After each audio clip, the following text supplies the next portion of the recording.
Hello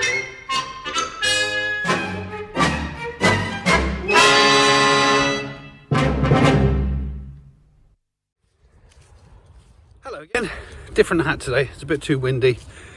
The old Stetson will just blow off. Out and about, in the fields, in the woods, with the dog. Here he is. Hello, say hello to Harris. Yep. And I thought this time I would just do a little magazine, a kind of clip show of little odds and sods, things I've spotted over the last couple of days. So enjoy.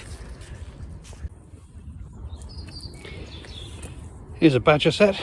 I'm not going to give any more details about where it is, but there are a few badger setts out where I go walking.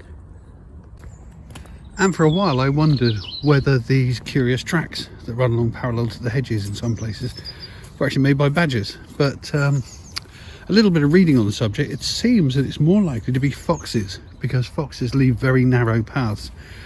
Probably because a bit like cats, they walk on almost like tippy-toe as they walk along. I also thought they might be made by rabbits, but thinking back to when I was a kid and going out rabbit shooting with my dad, rabbits, when they panic, they run in curiously zigzaggy, confusing paths. They don't run in straight lines, and they certainly don't tend to sort of head towards any kind of line in the grass and head for it. So I'm inclined to think these are fox trails. If anyone knows any different, let me know. This is how we do Christmas. Yep, every year a bunch of locals come out here and they put up a load of ornaments on one of the little oak trees. Pretty, ain't it? Well, it makes there aren't more down, if I'm honest. Quite a couple of blowy days. Here's a little oddity among all the oaks and the cherries and the ash. This is a goat willow, and that is a very nice cauliflower fungus growing on it. Pretty, isn't it? There you go. Hello again. You might remember a few days ago on this blog I pointed out a lime tree that had a strange belt of original bark patterning around it, which obviously indicates where a belt was holding it up next to a stake at one point when the tree was quite young. The belt's now come off and you can see the original bark pattern underneath. I've just found several more, and in different stages of acclimatizing themselves to the environment. So I'll show you.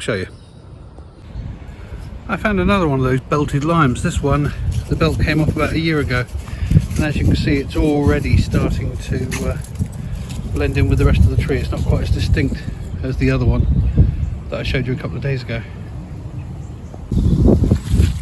And this one, as you can see, has still got some wrapper around the bottom half of its trunk, and you can see where the wrapper started to come off, that you've got the old bark there that's just starting to turn, and as we get higher and higher it gets more and more patterned by the lichen.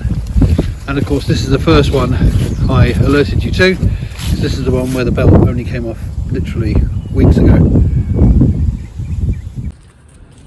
So there you go. I will just say, for comics fans, I'm not pretending to be Mean Machine Angel. I'm not going to go up to 4 on anyone. The rest of you won't get that reference at all. No, this is actually a torch, and it's actually quite a bright one. It's really useful if you're doing some of those dark dog walks in the evening, because there's not a lot of street lighting around here, and handy for picking up the dog eggs. Anyway, thanks for joining me again. I'm hoping the wind will go away soon, because it's affecting all of these recordings with the awful windy noise. And yeah, see you next time. Bye.